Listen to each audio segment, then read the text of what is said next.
So just in summarizing here, what has happened, we took what the bank told us we had, we looked for late deposits and added those to the bank statement.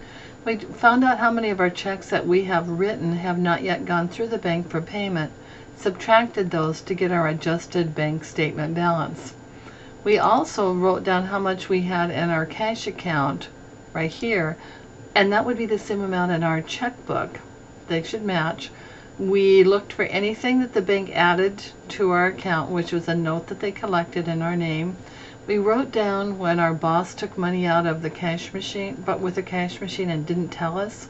We wrote that down. The bank charged us $18 for handling our account for a total of $54, and we subtracted that to see how much cash we actually have. Okay, at this point we have several changes to our cash account. We have to journalize now this $256. Anything that's in addition to cash is going to be a cash debit. So let's go ahead and put in the date, and this is going to be 2010.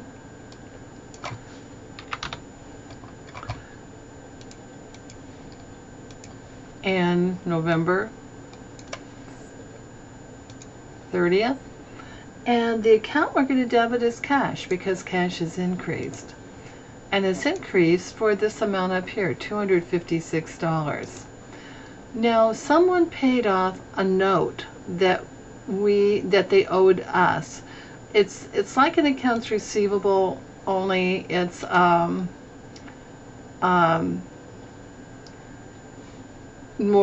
more formal. You have to sign something in front of usually in front of someone who's saying that you're going to do it. So this is going to be showing that they've paid off the note. So if someone paid off accounts receivable, you credit it. Notes receivable is the same type of account. If you decrease it, it's going to be a credit.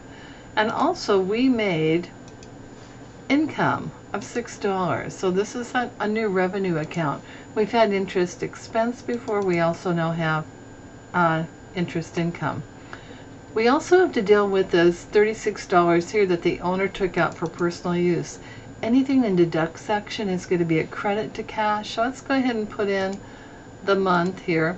And see right here too, we could also put in, we could have put in and should have put in an explanation with a note received from L.B. Leonard.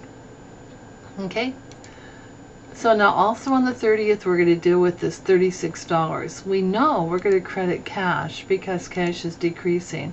So what are we going to debit? Well, if he took it out for personal use, that would go into the drawing account. And so this is $36 debited to drawing. That's getting bigger, and a minus to cash.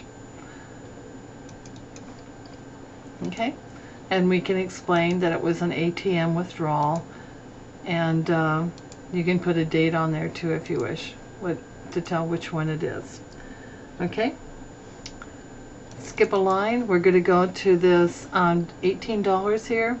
So this is also on the 30th. Remember that $18 is a credit to cash. What will we debit? We're going to debit miscellaneous expense because a bank service charge is only used once a month, and it's not worth having an account called bank service charge expense when we only use it once a month. And so we're going to debit it for 18, and we're going to credit cash for 18, and we're going to explain that it's our bank service charge. And then all of these would be posted to the accounts, and then you would also go to your checkbook and write all these corrections. So your checkbook also would now say $3,493.72. And that concludes 7.1b.